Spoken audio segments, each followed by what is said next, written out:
Welcome to Samba Samba. Enjoy the video. You begin by blocking in the keyboard's outer shape so proportions are correct. Draw a 16:9 rectangle and add a subtle wrist rest line. Once done, divide the interior into 4 horizontal bands for rows and mark vertical guides for key columns. Make sure to leave consistent margins and keep lines light. These guides are your blueprint and will govern spacing. Keep your pencil loose and quick so you can adjust row heights or tilt early without committing to final contours.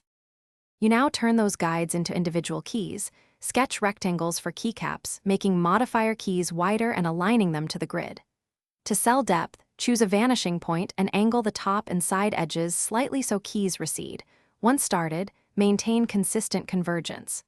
Make sure key pitch, about 1.9 cm visually, remains uniform and adjust row offsets for staggered layouts. Take time to erase guide intersections and refine rounded key corners.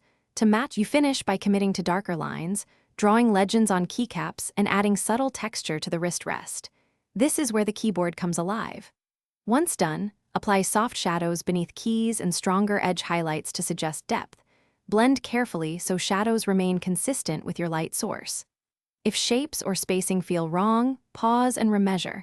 Erase the problematic row, re-establish guides, and redraw. That corrective step often fixes perspective drift and restores even alignment quickly. Thanks for watching. Consider subscribing if we helped you.